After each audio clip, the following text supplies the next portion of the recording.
Assalamualaikum warahmatullahi taala wabarakatuh. Selamat datang kembali di channel Pixie Cerita Horor.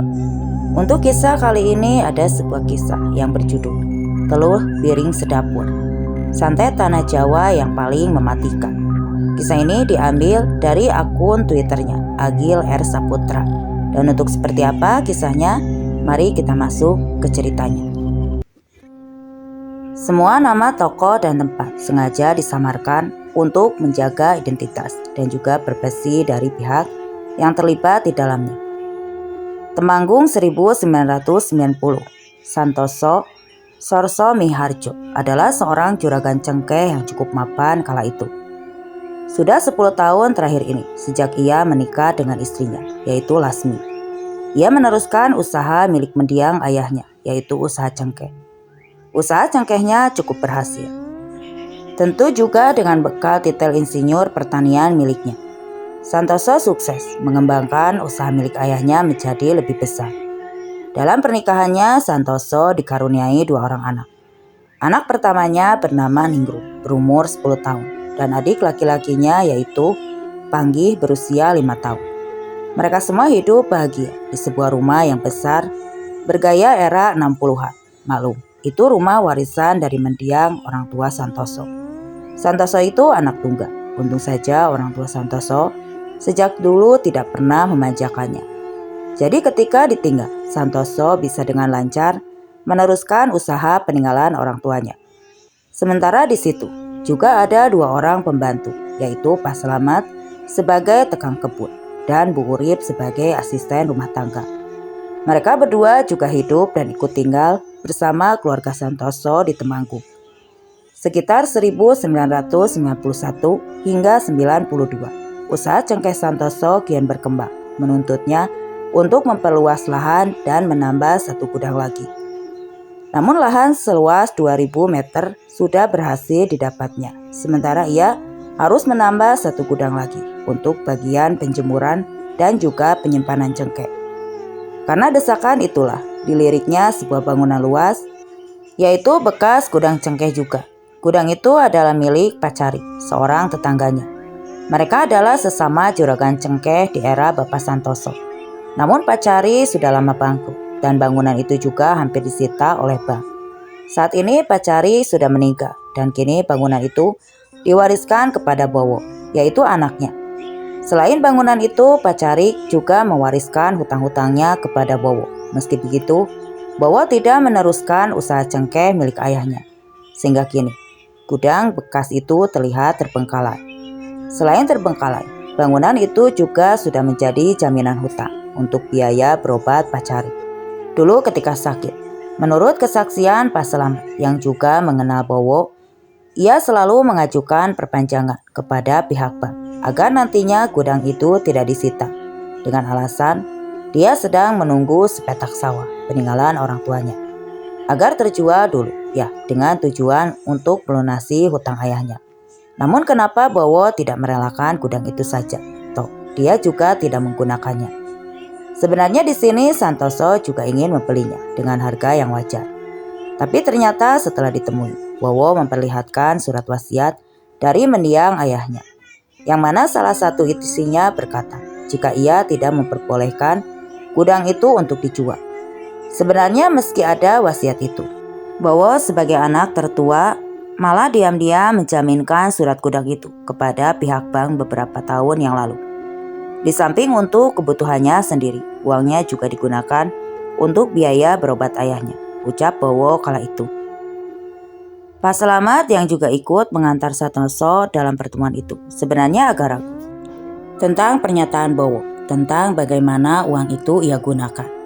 Pasalnya di desa itu Bowo terkenal sebagai pria yang gemar berjudi. Singkat cerita, Santoso pun pulang dengan keputusasaan tidak bisa memiliki atau membeli gudang yang luas itu.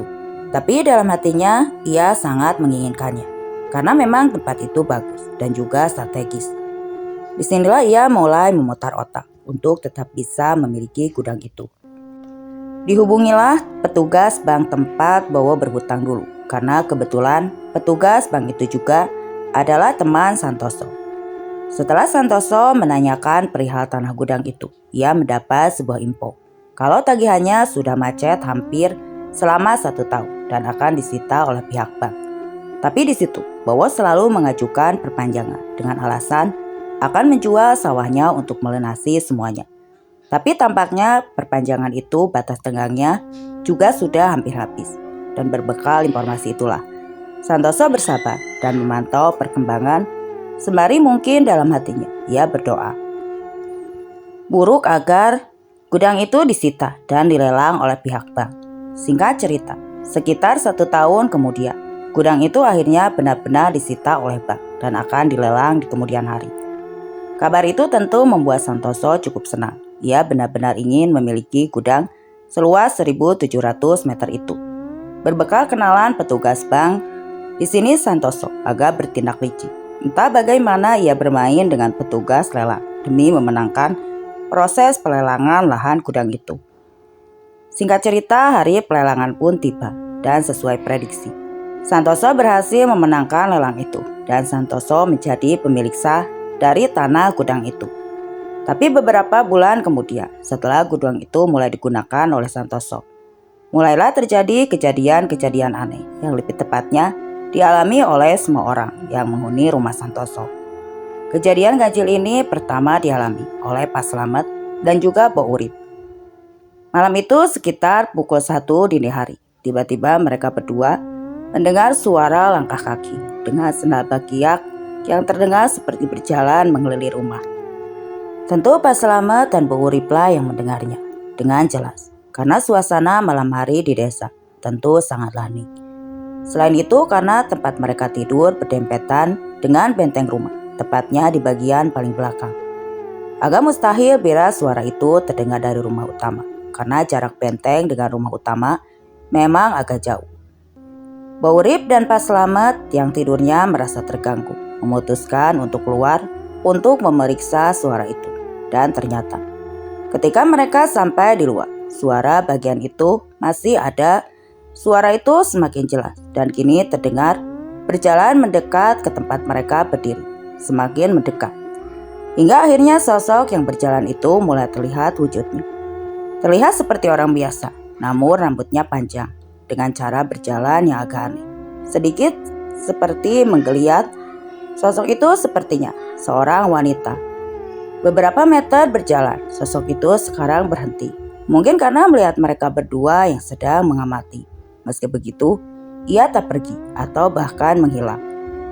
Mbok Urip mengira itu orang gila, sementara Pak Slamet segera mengambil kelewang untuk berjaga-jaga. Kalau saja itu orang jahat. Siapa kamu? Lagi apa di situ? Kata Mbok Urip. Tapi sosok itu hanya diam dan tidak menjawab. Terlihat tangannya saja yang seperti tengah menabur-naburkan sesuatu. Sementara kepalanya terus menunduk. Pak Slamet pun menghampiri sosok itu sambil mengacungkan kelewang miliknya. Meski hanya sekedar untuk menakut-nakuti dan bermaksud untuk mengusir orang itu. Sementara Mbok Urip berjalan di belakangnya. Siapa kamu? Kata Pak Slamet.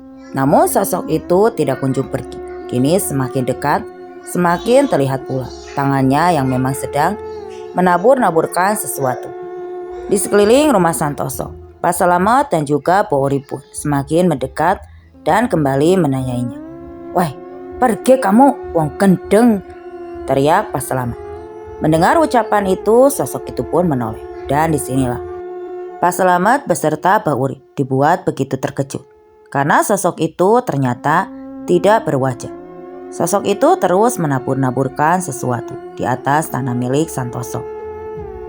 Pak Slamet dan Mbok Urip pun berlari tunggang langgang menuju huniannya. Setelah melihat sosok itu, kemudian mereka berdua meringkuk di balik pintu pavilion di belakang bangunan rumah. Di sini mereka sama-sama tak yakin atas apa yang sudah mereka lihat barusan. Mbok Urip yang punya pengalaman melihat hantu pun juga sulit dibuat percaya. Lantaran untuk ukuran demi penampakan sosok itu tadi terlalu nyata. Kalau hantu itu transparan, tapi itu tadi bentuknya solid. Sementara menurut pengakuan Pak Slamet, sosok itu rambutnya seperti terkibas-kibas, seakan tertiup angin. Dan mereka berdua pun bingung dan juga sekaligus ketakutan. Entah apa itu, pikir mereka. Keesokan harinya, Mbak Urip yang menyapu di luar benteng melihat jajaran tanah basah.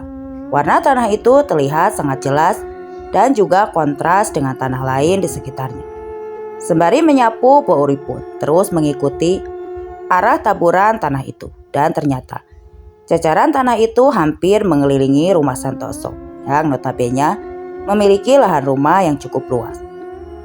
Mengetahui keanehan itu, lantas segera membicarakannya kepada Pak Slamet. "Jangan-jangan ini tanah kuburan ya, Mat?" ujar Pak Urip. Pak Slamet yang mulai mempunyai firasat buruk sebenarnya ingin menceritakan kepada juragannya. Namun rasanya percuma karena Pak Santoso ini adalah orang yang berpendidikan dan ia tidak mungkin peduli, apalagi percaya dengan hal mistis semacam itu. Meskipun Pak Slamet ini merupakan orang kepercayaannya dan umurnya hampir sebaya, namun tetap memutuskan untuk tidak menceritakan semua ini kepada Santoso. Singkat cerita, tepat malam harinya kembali terjadi hal aneh kepada salah satu pegawai gudang cengkeh baru milik Santoso tersebut. Sebut saja Agus. Tiba-tiba saja pada malam itu, Agus sowan ke rumah juragannya, yaitu Santoso. Di sini ia ingin mengundurkan diri dan meminta sisa gajinya. Santoso mencoba bertanya apakah dia ada masalah atau kenapa tiba-tiba sekali. Tapi nampaknya Agus tak mau mengatakan apa-apa. Dia tetap hanya ingin mengundurkan diri dan meminta sisa gajinya. Tapi di sini ada yang agak aneh menurut Pak Slamet. Agus terlihat pucat dan tidak mau memandang wajah Santoso. Matanya pun juga selalu melihat ke bawah. Akhirnya Santoso pun memberikan sisa gajinya dan mempersilahkan Agus untuk mengundurkan diri dari pekerjaannya. Padahal di sini sebenarnya posisi Agus sudah cukup enak. Dia sudah jadi mandor. Namun Santoso yang ingin tahu tentang apa yang terjadi pun menyuruh Pak Slamet untuk menyelidiki masalah ini. Singkat cerita, keesokan harinya Pak Slamet menanyai semua pegawai yang ada di gudang itu. Namun hasilnya tidak pernah ada masalah dengan Agus. Bahkan Balelap, yaitu bagian keuangan, juga sempat dipanggil Santoso. Namun juga tak ada masalah keuangan.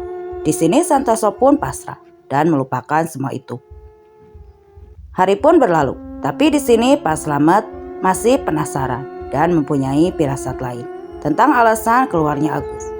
Akhirnya dengan dalih silaturahmi, Pak Slamet pun mendatangi kediaman Agus. Dengan basa-basi di tempat Agus, Pak Slamet langsung bertanya dengan pelan kepada Agus. "Sebenarnya itu ada masalah apa toh Mas Agus? Cerita dong sama saya, kok kayaknya ada yang gak beres." Mendengar pertanyaan itu, Agus pun terdiam sejenak. Kemudian ia pun menjawab, "Tapi jangan ngomong-ngomong Pak Santoso ya Mas." Dan akhirnya Agus pun bercerita. Waktu itu ketika Agus menyortir cengkeh, waktu sudah sore menjelang malam. Dan hampir semua pegawai juga sudah beranjak pulang. Di situ hanya tinggal Agus sendiri. Biasa, aku memang selalu pulang paling akhir untuk mengecek kembali pekerjaan mereka. Hari itu ketika aku menyortir cengkeh, tiba-tiba tercium aroma bangkai yang sangat bau. Agus tentunya khawatir, takut kalau ada tikus mati di antara gulungan cengkeh. Di sana Agus pun lantas mencari sumber bau itu. Lama sekali ia mencari, karena gudang itu memang cukup luas. Hingga akhirnya dia menemukan sumber bau itu, tepatnya di antara tumpukan karung cengkeh.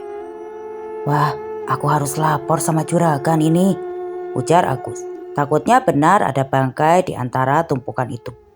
Tapi ketika ia mengembalikan badannya, tiba-tiba ia kaget oleh suaranya seperti orang yang memanggil Agus.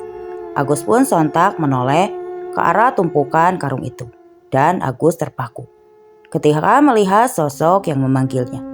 Sosok itu terlihat seperti anjing, namun ukurannya sangat besar, bahkan besarnya hampir seukuran sapi. Dan sosok itu juga berbicara dengan bahasa manusia. Di tengah Agus yang masih mematung, sosok itu kembali berkata, "Pergi dari sini, ketimbang kotak makan." Kejadian itulah yang membuat Agus yang sudah hampir 5 tahun itu bekerja bersama Juragan Santoso memutuskan untuk mengundurkan diri. Melihat raut wajah Agus, Pak Slamet berasumsi sepertinya Agus ini memang benar-benar mengalaminya. Pak Slamet pun pulang dan masih menyimpan dalam-dalam cerita dari Agus. Sampai ditemuinya Bu Urip yang tahu kalau Pak Slamet habis pergi ke tempat Agus. Langsung bertanya, "Gimana Agus, Met? Pasti ada apa-apa toh?" Kemudian Pak Slamet pun menceritakan kepada Bu Urip. "Sepertinya kok ada yang mengguna-guna Pak Santoso," ucap Bu Urip di pembicaraan itu. Karena ternyata setelah kejadian itu, tepat sehari setelah Bu Urip dan Pak Slamet melihat sosok tak berwajah itu, juga setelah Bu Urip menemukan banyak taburan tanah di pekarangan rumah mereka. Selain itu, Ningrum anak Santoso juga sedang sakit cacar, bahkan terhitung hampir 1 bulan lamanya. Selain itu penyakitnya juga agak aneh karena cacarnya sampai lidah. Pak Slamet juga baru tahu saat itu kalau Ningrum sakitnya separah itu. Pikirnya hanya masuk angin biasa. Singkat cerita, beberapa hari pun berlalu, namun Ningrum belum juga sembuh dari sakitnya. Sore itu Lasmini, yaitu istri Santoso, terlihat tengah merebus air panas, bakal mandi si Panggi, anaknya yang paling kecil. Pak Slamet yang tengah mencabuti rumput di belakang rumah, sesekali mengamati istri juragannya yang tengah melamun di depan kompor itu. Ada yang aneh, tidak biasanya istri juragannya terlihat sesak. Dihitung, air di dalam panci pun mendidih. Pak Slamet yang mengetahuinya mencoba memecah lamunan istri juragannya itu. Tapi di sini tak ada respon dari Lasmini. "Bu, airnya sudah panas, Bu," kata Pak Slamet sambil memunculkan kepalanya di jendela dapur itu. Tapi benar, tak disangka apa yang terjadi. Setelah tiba-tiba diambil air panas itu oleh Lasmini sambil mendongakkan kepalanya. Lasmini menyiramkan air mendidih itu di atas kepalanya sendiri. Dan kemudian setelah itu, ia teriak, seakan tidak sadar apa yang barusan ia lakukan. Pak Slamet yang panik juga berteriak memanggil juragannya. Akibat hal itu, Lasmini pun mendapat luka yang cukup parah dan sempat dibawa ke rumah sakit. Namun sayang, akhirnya ia meninggal 1 hari kemudian.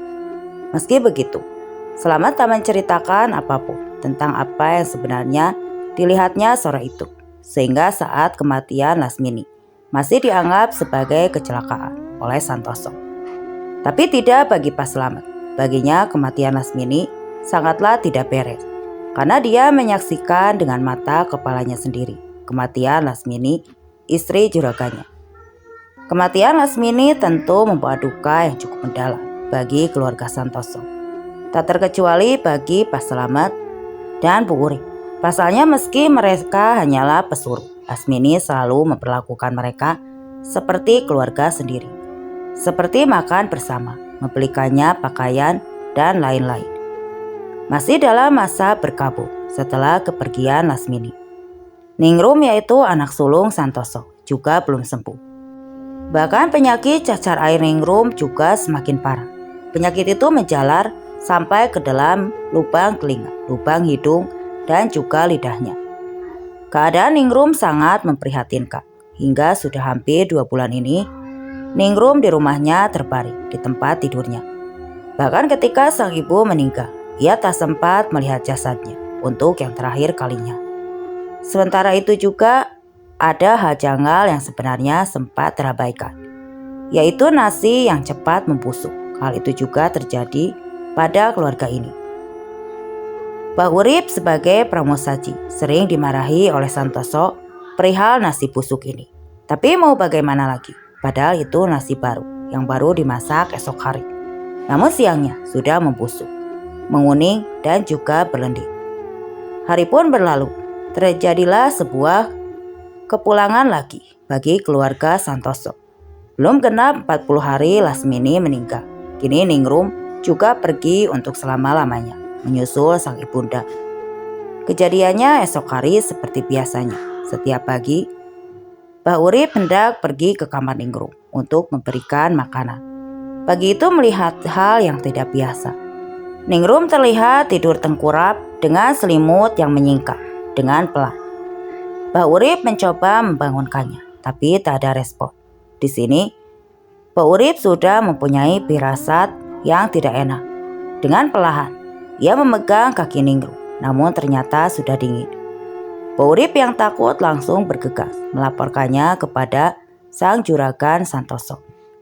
Santoso pun datang dengan wajah yang panik. Begitu juga Pak Slamet yang tengah menggendong si Panggi yang ikut terbangun.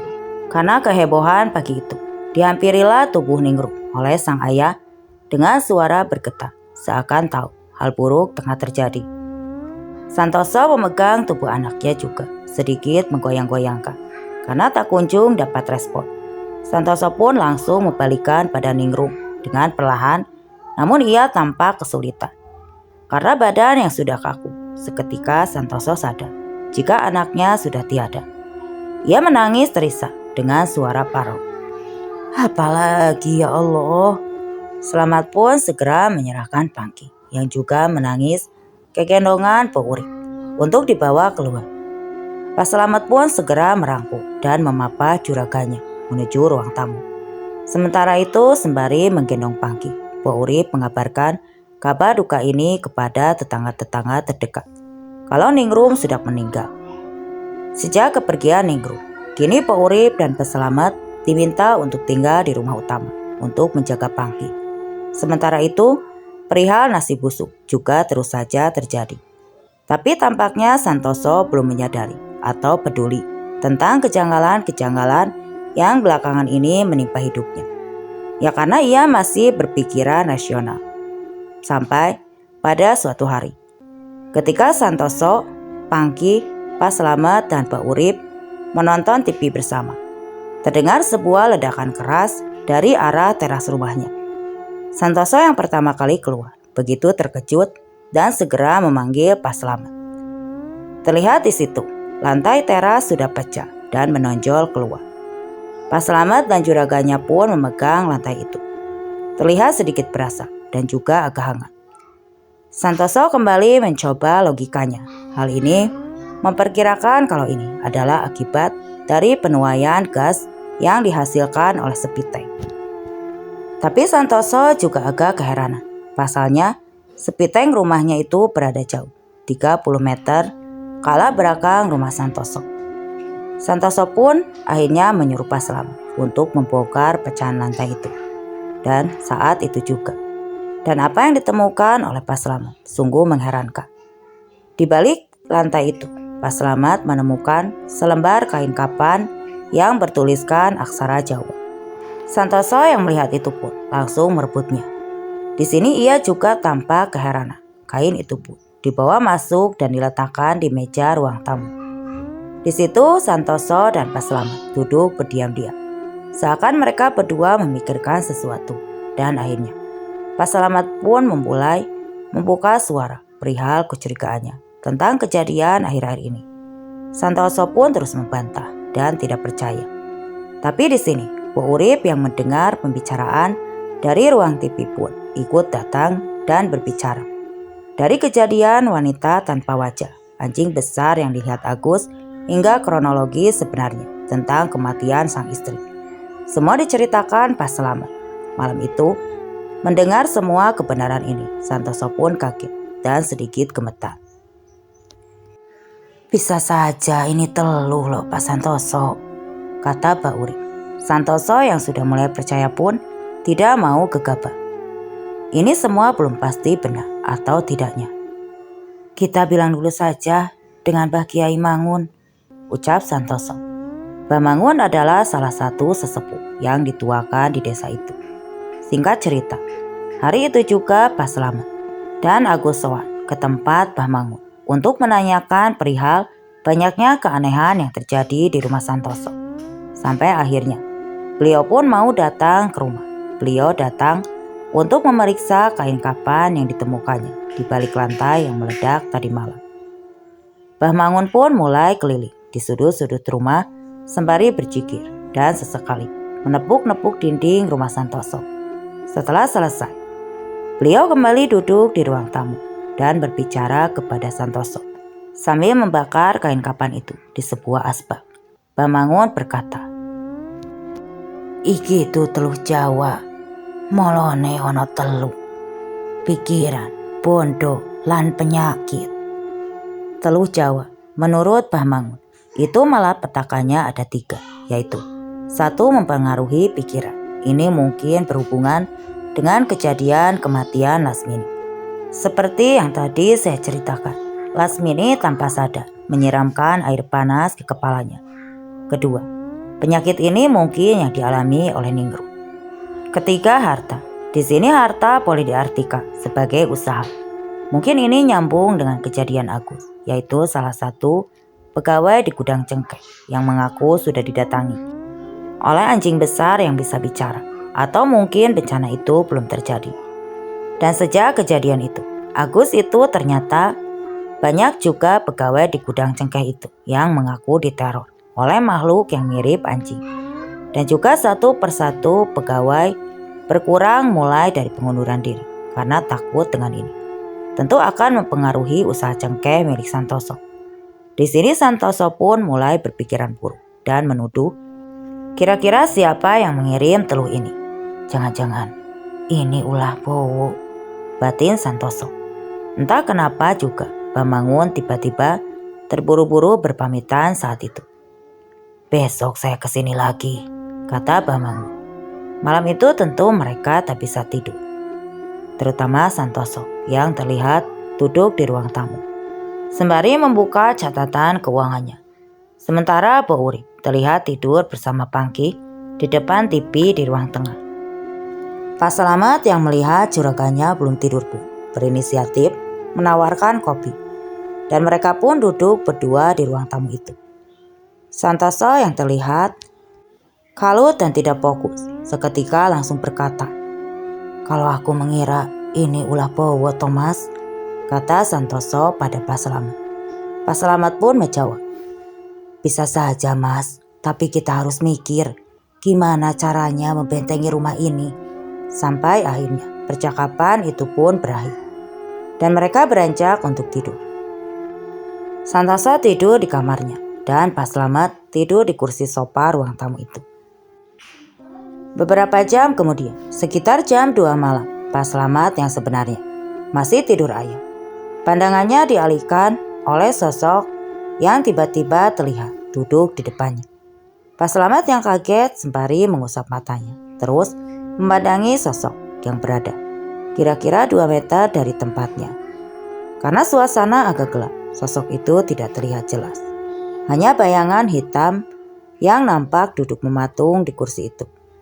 Dengan terbata dan berbisik, Pak Slamet berkata, "Bo, lagi apa?" Pak Slamet yang mengira itu Bo Urip. Tapi Pak Slamet setelah bertanya pada sosok itu dengan perlahan. Sosok itu mendongakkan kepalanya dan terlihat kini wajahnya yang terang. Entah apa yang menerangi wajah itu. Di sini, Pak Slamet yang terpaku masih mencoba memberanikan diri. Dengan terbata-bata, Pak Slamet berdoa sebisanya sambil terus memandangi sosok itu. Dengan secuil keberaniannya semakin terlihat jelas. Sosok itu rambutnya panjang terurai. Itu adalah sosok tanpa wajah tempo hari. Tapi kali ini ia memiliki mulut. Sosok itu sedikit maju untuk mengarahkan telinganya, seakan menyimak Pak Slamet yang mulai berdoa dengan terbata-bata. Akibat ia memang gemetaran ketika melihat sosok itu. Dengan nada mengejek namun berbisik, sosok itu berkata kepada Pak Slamet, "Kok kagok, Met? Apa perlu aku bantu kamu berdoa?" Pak Slamet tersentak. Dia kaget ketika mendengar kata-kata itu. Ia ingin lari, tapi tubuhnya sulit untuk digerakkan. Oleh karena itu, Pak Slamet pun menunduk karena tak mau melihat sosok itu lagi. Dan beberapa saat kemudian, sosok itu berkata lagi. Kemudian, seketika menghilang. Tanpa sadar Pak Slamet yang ketakutan ini, sampai-sampai ia kencing di celana. Keesokan harinya, Pak Slamet pun sakit, mungkin karena shock dengan kejadian semalam. Po Urip pun sepertinya menyadari dengan penyebab sakitnya Pak Slamet yang tiba-tiba. Hingga akhirnya Pak Slamet pun bercerita kepada Po Urip tentang apa yang dialaminya semalam. Di sini mereka berdua pun yakin kalau ini semua benar-benar disebabkan oleh telur. Tapi mereka berdua memutuskan untuk tidak bercerita dulu pada juragannya. Karena mereka takut kalau mereka akan menambah pikirannya.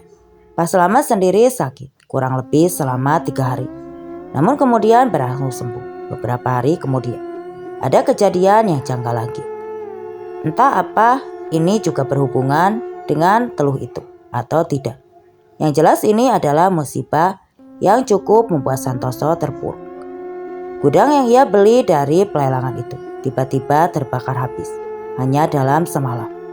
Entah apa penyebabnya, yang jelas malam itu rumah Santoso tiba-tiba diketuk oleh beberapa warga yang kemudian mereka mengabarkan kalau gudang milik Santoso terbakar. Setelah kejadian itu, dengan terpaksa Santoso pun menutup salah satu gudangnya dan meliburkan beberapa karyawan. Nampaknya kenaasan masih saja menimpa keluarga Santoso. Karena sekitar seminggu kemudian setelah kebakaran, Panggi anak yang tinggal satu-satunya kini masuk rumah sakit. Hidung serta mulutnya mengalami pendarahan dan tak kenapa pendarahan itu sulit berhenti meski setelah diperiksa dan pendarahan berhasil dihentikan. Dokter tidak berhasil menemukan apa penyebabnya. Karena Santoso khawatir, Panggi pun tetap dirawat inap di rumah sakit itu selama 2 hari. Tentunya dengan ditunggu olehnya, dan karena inilah giliran Bu Urip yang mengalami kejadian mengerikan. Malam itu pada malam kedua ketika Bu Urip menunggu Panggi. Tentu saja tertidur di ruangan yang sama dengan Panggi malam itu. Entah jam berapa Po Urip yang duduk ketiduran di ranjang Panggi dengan kepala yang merebah di tangannya yang menyilang di dalam tidurnya yang sebenarnya kurang nyaman itu. Tiba-tiba Po Urip merasa seperti ada yang membelai-belai kepalanya. Karena dikira Panggi, Po Urip seketika membangunkan dirinya dengan setengah kantuk. Dia berkata, "Ada apa Thomas?" tanya Pak Urip kepada Panggi. Tapi di sini, Po Urip heran karena Panggi ternyata masih tidur nyenyak dengan posisi miring yang waktu itu membelakanginya. Dan setelah itu terdengar suara dengan nada berbisik tepat di telinga Po Urip. "Ora opo-opo." Po Urip pun yang kaget langsung menoleh, tapi tidak ada siapa-siapa. Suasana ruangan itu juga tampak sepi karena kebetulan Panggi dirawat di ruangan VIP. Ruangannya bagus dan juga terang. Po Urip pun kembali menoleh ke seluruh ruangan. Namun matanya terhenti di sebuah lemari kecil yang sepertinya ketika diperhatikan, pintunya perlahan terbuka sendiri. Po Urip yang penasaran pun terus mengamati. Dan tiba-tiba juga muncul suara, "Aku nang kene." Suara itu muncul dari lemari kecil yang dari tadi dilihatnya, yang pintunya semakin lebar terbuka. Dengan berani, Po Urip pun menjawab perkataan itu. "Siapa kamu? Pergi dari sini," jawab Po Urip. Pintu lemari itu semakin terbuka lebar dan menurut Po Urip, di situ tiba-tiba muncul kepala tanpa wajah, namun memiliki mulut, persis seperti yang dikatakan oleh Pak Slamet tempo hari. Perlahan kepala itu keluar dan menunjukkan seluruh tubuhnya. "Tinggi sekali," ucap Po Urip, hampir menyentuh langit-langit. Sepertinya sosok ini adalah sosok wanita. Jemarinya juga sangat panjang, begitu juga kuku-kukunya.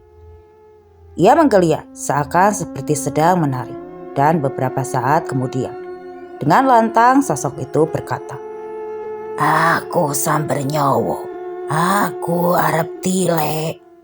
Melihat Panggi yang terbaring, Po Urip mencoba untuk tak gentar. Ia pun menjawab, "Tidak perlu, pergi kamu dari sini," jawab Po Urip sembari memegang sebuah pispot logam di tangannya.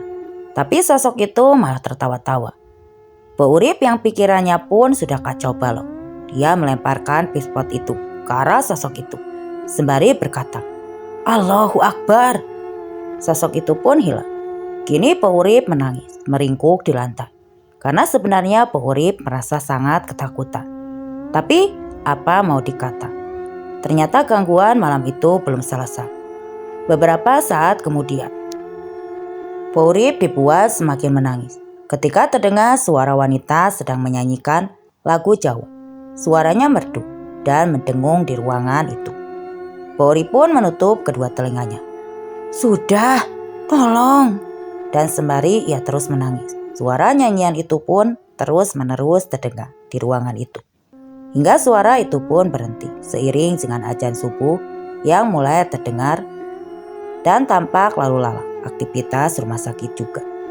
Suara keramaian mulai mengisi keheningan rumah sakit. Segera Po Urip membuka pintu dan duduk di kursi depan ruang perawatan itu.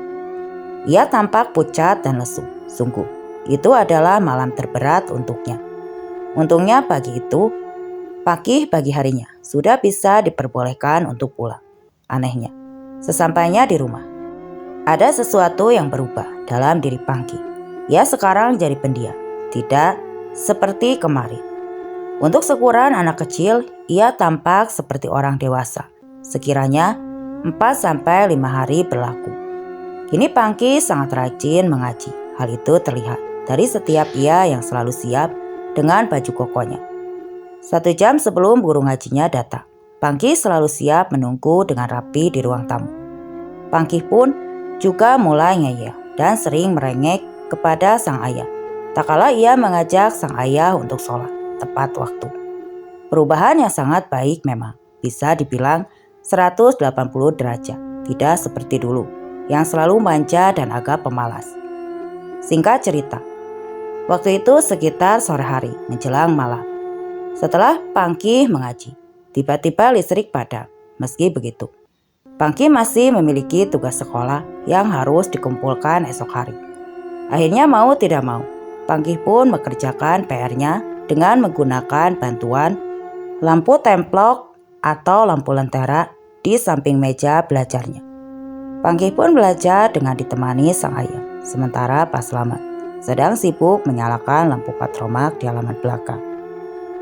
Sampai beberapa saat kemudian, Pak Santoso meninggalkan Pangky untuk merokok di halaman belakang, sembari mengamati pekerjaan Pak Slamet. Entah kenapa, patromak yang dari tadi diutak-atik oleh Pak Slamet tidak kunjung bisa dinyalakan. Dan tiba-tiba, dari dalam suara kamar, terdengar suara ledakan. Ledakan itu diiringi dengan suara teriak dari Pangky. Santoso dan Pak Slamet yang mendengarnya pun segera berlari ke kamar Pangky. Dan apa yang terjadi? Di situ kepala Pangky sudah berkobar dengan api. Pangky pun terus berlari tak berarah di kamarnya, sembari terus berteriak kesakitan. Di sini Pak Santoso langsung mencari apapun yang bisa digunakan untuk memadamkan api itu. Ia langsung mengambil selimut dan menelungkupkannya ke kepala Pangky. Merasa sudah padam, selimut itu pun dibuka. Namun nampaknya api belum juga padam. Dari belakang, Po Urip memeluk Pangky dengan handuk basah. Tapi sayangnya, Pangky sudah terluka cukup parah.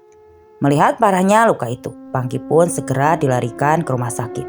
Tapi 2 hari kemudian, akibat luka bakar di kepala yang teramat parah, Pangky pun meninggal dunia. Menyusul kakaknya, Ningrum dan juga ibunya Lasmini. Dikarenakan setelah sempat kesulitan bernapas karena paru-parunya telah dipenuhi oleh plek akibat asap dari kobaran api itu.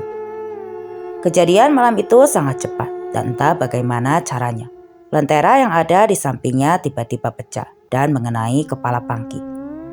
Insiden malam itu pun juga masih menjadi misteri, dan kejadian inilah yang membuat Santoso menjadi yakin dan mempercayai tentang adanya teluh yang kejam ini.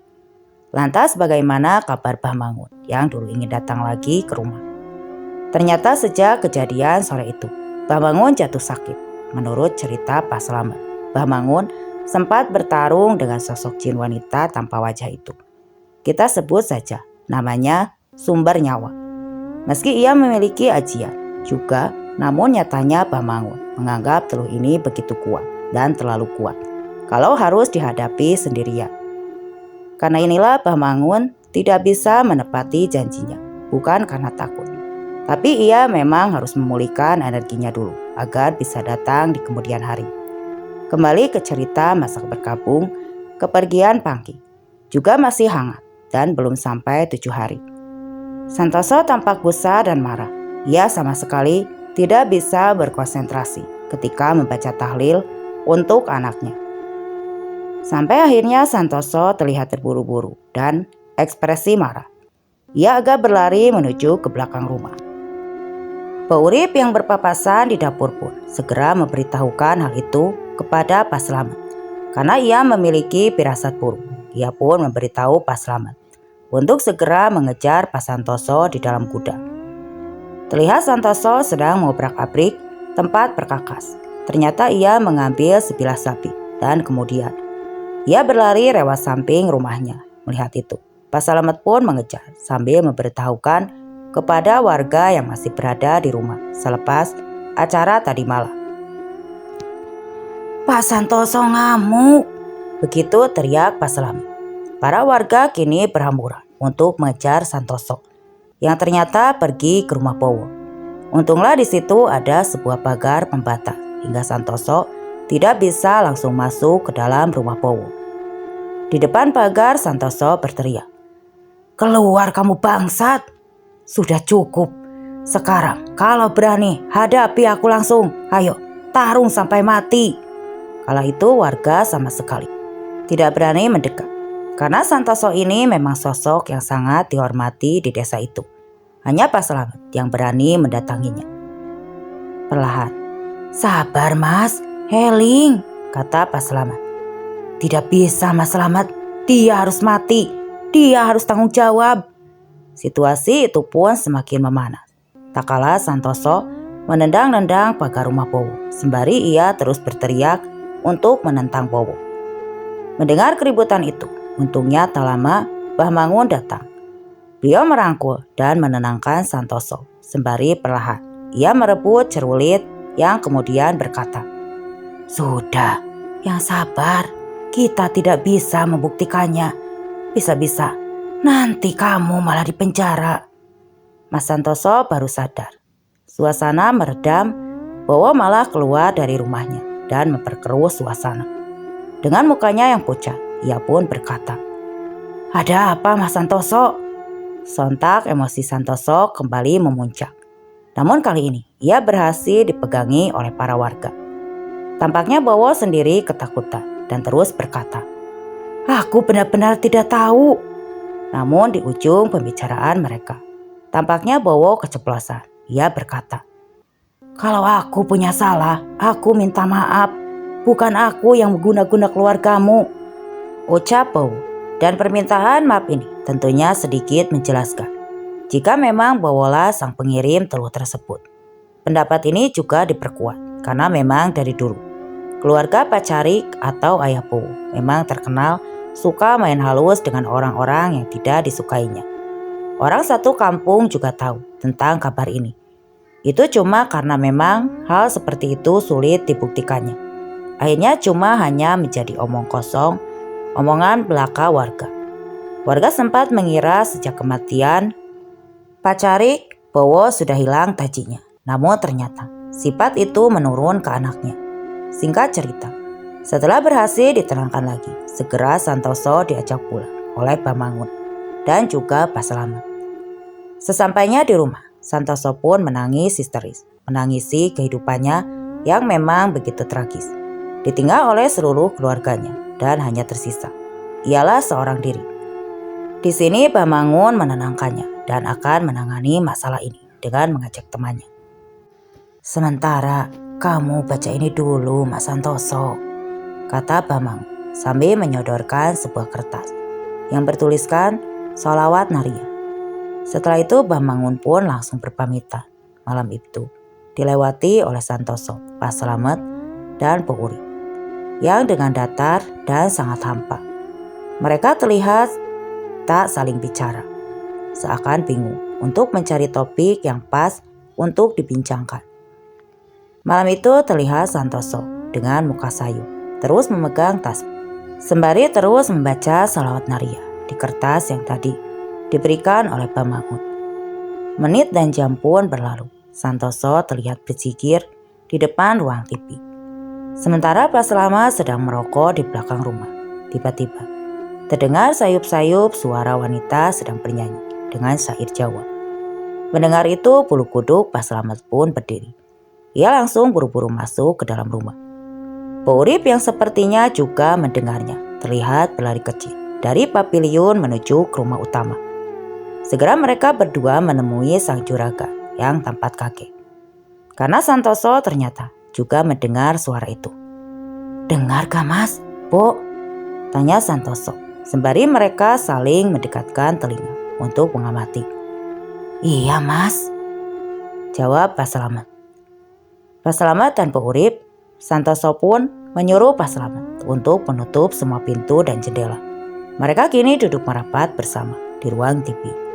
Suara orang bernyanyi itu juga masih ada, bahkan terdengar seperti mengitari rumah utama Santoso. Santoso sangat ketakutan. Terlihat ia terus memegangi tasbihnya sembari berdoa. Pak Urip dan Pak Slamet pun hanya menunduk sembari kumat kamit melafalkan entah doa apa yang bisa mereka baca. Situasi semakin menakutkan, tak kalah perlahan. Suara itu berubah menjadi tangis. Tangisannya sangat pilu terisak-isak dan sesekali meraung seakan ia merasakan sakit yang luar biasa. Mereka bertiga pun terus berdoa hingga suara itu hilang pada sekitar jam 2 malam. Mereka yang ketakutan pun tidur bersama di ruang tamu di depan ruang TV. Hingga akhirnya esok hari pun tiba. Pak Urip yang masih takut karena teringat kejadian semalam kini enggan melakukan pekerjaan. Begitu juga Pak Slamet. Sementara Santoso juga terlihat lesu. Mereka masih terduduk berdiam diri di ruang tempat mereka tidur. Hingga akhirnya Santoso pun bercerita. Ia bercerita kalau semalam ia bermimpi ditemui oleh anak dan istrinya Lasmini, Ningrum dan juga Pangki. Dalam mimpi itu Pangki dan Ningrum hanya tersenyum. Namun Lasmi, ia berbicara pada Santoso. "Yang sabar Mas dan ikhlas ya. Aku sama anak-anak sudah enak. Kamu pasti bisa menghadapi semua ini." Sembari menangis, Santoso menceritakan mimpi itu. Hari pun berlalu dengan cepat dan singkat cerita. Malam hari pun tiba. Malam itu Bah Mangun pun benar-benar datang, walau ia hanya seorang diri. Melihat hal itu, Pak Slamet pun bertanya, "Temannya di mana, Bah?" "Gak ada yang berani ngadepin. Udah, saya sendiri saja yang ngadepin. Kalian semua bantuin doa ya," jawab Bah Mangun. Pak Slamet hanya mengiyakan sambil menelan ludah. Bah Mangun pun meminta Pak Urip untuk mengambil garam krosok. Dibawalah garam itu oleh Bah Mangun sembari mengelilingi rumah. Ya, ia juga melakukan uro-uro atau bernyanyi lagu Jawa.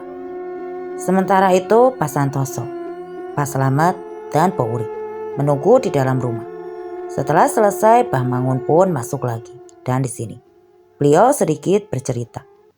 Dulu waktu Bah Mangun masih muda, ketika ia baru saja lulus dari pesantrenan. Jin penunggu sumber nyawa ini sempat menghabisi keluarga Pak Cokro. Waktu itu sampai tak ada satupun yang tersisa. Pak Cokro adalah kandidat pemenang waktu pemilihan lurah pada tahun 60-an. Yang mana lawannya saat itu adalah lawan yang kalah adalah Pak Cari atau Ayah Bowo. Ayah Bowo diduga kuat mengirim teluh ini dilakukan oleh Pak Cari. Tapi karena memang hal itu sulit dibuktikan sejak saat itu, tak ada lagi warga yang mau berurusan dengan Pak Cari.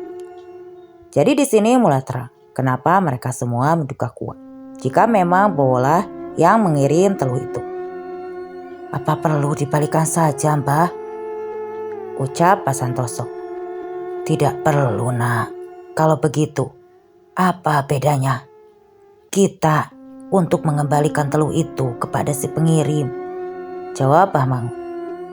"Intinya kita tidak perlu membalas. Kalau kita membalas, apa bedanya? Kita sama saja jahatnya." Tak terasa mereka berbincang cukup lama. hingga pembicaraan mereka dihentikan oleh sebuah suara ketukan pintu di depan rumah Santoso. Juga terlihat ada bayangan siluet di pintu kaca. Tampaknya ada orang yang datang. Pak Selamat yang membuka pintu seketika bingung karena ia tidak melihat siapapun meski tadi sempat ada siluet seseorang. Dia yang mulai merinding pun kembali kepada Bah Mangun. Ia pun berkata, "Bah, kok gak ada siapa-siapa?" "Gak apa-apa, Pak. Itu teman kita," jawab Bah Mangun sembari tersenyum. Entah apa maksudnya. Beberapa saat kemudian, Bah Mangun meminta sapu lidi kepada Mbok Urip sembari membaca Al-Quran kecil di tangannya. Bah Mangun keluar. Entah mengapa ia menyapu-nyapu halaman. Pak Selamat bersama Santoso hanya mengikuti di belakang dan sesekali ia disuruh mengambil rambut yang sudah berceceran di tanah ini. "Rambut siapa?" batin mereka berdua. Sembari mengambilnya dengan sapu tangan, sampai akhirnya Bah Mangun berhenti di satu titik, tepat di bawah rimbunan tanaman sirih. Bah Mangun berkata, "Ambil pacul sana, bawa ke sini." Setelah itu, Bah Mangun menyuruh Santoso untuk menggali titik yang sudah ditunjukkan olehnya. Setelah digali cukup dalam, sekitar 80 cm, ditemukanlah sebuah bungkusan kain kapan yang cukup besar. Baunya sangat busuk. Bah Mangun segera menyuruh mereka untuk membawa bungkusan itu menuju teras rumah. Di sini terlihat tiba-tiba Bah Mangun tampak linglung, seakan hendak jatuh. Hidungnya juga mengeluarkan darah. Pak Selamat yang kaget sempat berkata, Bah gak apa-apa." "Ora popo," sembari menutupi hidungnya dengan satu tangan. Akhirnya bungkusan itu pun dibuka di teras rumah. Ternyata isinya adalah 7 butir telur ayam dan beberapa kertas yang sudah bertuliskan Narapagon. "Ini dia, ketangkap intinya," kata Bah Mangun. Beliau pun kemudian meminta pungutan rambut-rambut yang tadi dan menyatukannya di satu kain itu. Sampai akhirnya, sembari membaca ayat kursi, Bah Mangun membakar rambut itu. Ketika dibakar sempat terdengar seperti suara jeritan seorang wanita. Suaranya seakan terdengar dari kejauhan ketika rambut itu terbakar habis. Kemudian kertas-kertas bertuliskan Narapagon itu juga dibakar.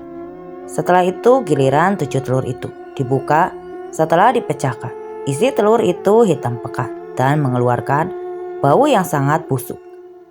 Bah Mangun pun memecahkan telur itu satu persatu, sembari terus membaca ayat kursi sampai semua telur itu habis. Setelah itu Bah Mangun kembali membakar semuanya. Santoso di sini tampak keheranan dengan semua hal ini. Bagaimana bisa semua ini terjadi? Dan akhirnya proses pembersihan itu pun berakhir. Bah Mangun kembali masuk ke dalam rumah bersama Santoso, Pak Selamat, dan Mbok Urip. "Insya Allah ini sudah bersih," kata Bah Mangun. Dan mereka pun kembali berbincang bersama di ruang tamu itu, dengan topik yang kali ini agak menggembirakan tentunya. Apakah telur itu berhasil dihentikan? Tampaknya masih tersisa. Karena pada tengah malam setelah Bah Mangun berpamitan pulang, terjadi lagi sebuah serangan. Tiba-tiba saja gelas bekas minuman mereka yang ada di ruang tamu meledak. Dan seiring dengan itu tubuh Santoso terpanting kira-kira 3 meter ke arah tembok. Akibat hantaman itu Santoso pun tampak meringkuk di sudut ruangan. Dia menunduk dan memuntahkan darah hitam. Pak Selamat yang melihat itu pun segera menghampiri dan memapahnya menuju kamar. Sementara Mbok Urip segera berlari ke rumah Bah Mangun dan mengabarkan, sembari mengajak Bah Mangun untuk kembali ke rumah Santoso. Sesampainya di sana, terlihat Pak Selamat telah menunggu dengan muka panik di depan rumah. "Juragan kesurupan, Pak," kata Pak Selamat panik. Mereka pun segera masuk ke dalam rumah dan di situ terlihat Santoso yang sedang merangkak, tapi tidak dalam penglihatan Bah Mangun, karena beliau sama sekali tidak melihat Santoso, melainkan rupa jin sumber nyawa itu. "Ayo, Mangun," kata sosok jin yang sedang berada di dalam raga Santoso itu. Dengan suara lemah dan parau, ia berkata, "Aku mengaku kalah. Saiki lepurno aku," kata jin itu kembali. Di sini Mbah Mangun hanya memegang tasbih sembari terus berzikir. "Tobat kamu, tobatlah kepada Tuhan yang Maha Tinggi," kata Mbah Mangun. "Sudah berapa kehidupan yang kamu sengsarakan? Sekarang minta ampunlah," timpa Mbah Mangun lagi. "Ingapuro, aku wis kapok. Tulung, leburno aku." Pak Selamat nampak takut, sekaligus heran melihat itu semua. Santoso juraganya yang waktu itu berusia kurang lebih 45 tahunan, tampak sangat tua ketika ia kerasukan. Tampaknya keributan di rumah Santoso ini terdengar oleh warga sekitar, hingga ada beberapa yang berdatangan. "Aku mengaku kalah. Saiki lepurno aku," kata jin yang ada di dalam tubuh Santoso itu. Kembali akhirnya Mbah Mangun pun mulai membacakan ayat-ayat ruqyah dan mengeluarkan jin yang ada di dalam tubuh Santoso itu. Namun ada satu kata yang terucap sebelum jin itu keluar. "Aku raiso mati." Sampai akhirnya Santoso pun kembali sadar dan kembali memuntahkan cairan hitam yang berbusa.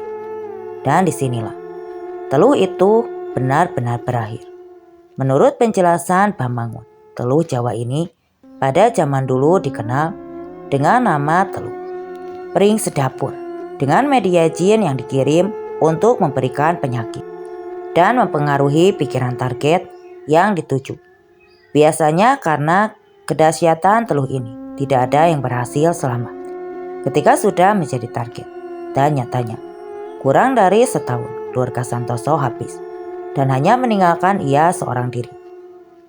Pada tahun 1994-an, Santoso menutup bisnis cengkehnya dan beralih ke usaha lain. Serta ia sempat menikah lagi dan memiliki satu anak. Beliau pun meninggal pada tahun 2014. Beurip 1 tahun setelah selamatnya Santoso, beliau pulang ke tempat asalnya di daerah Wonogiri, Gunung Kidul. Sementara Pak Selamat, beliau juga masih sehat dan bahagia dengan anak cucunya. Meskipun sekarang beliau sudah sepuh. Dan cerita pun selesai. Oke teman-teman, sekian untuk cerita yang saya bawakan kali ini. Santet teluh dan apapun itu, cara untuk membunuh secara gaib, itu memang benar adanya. Hanya sangat langka karena memang di waktu sekarang hanya sedikit yang bisa dan benar-benar mampu untuk mempraktekkan ilmu hitam ini. Terima kasih untuk yang sudah mampir di video ini. Semoga apa yang saya bawakan dapat menjadikan pembelajaran dan tentunya dapat menghibur. Mohon maaf bila ada salah-salah kata dan salah penyampaian. Saya pamit undur diri. Wassalam.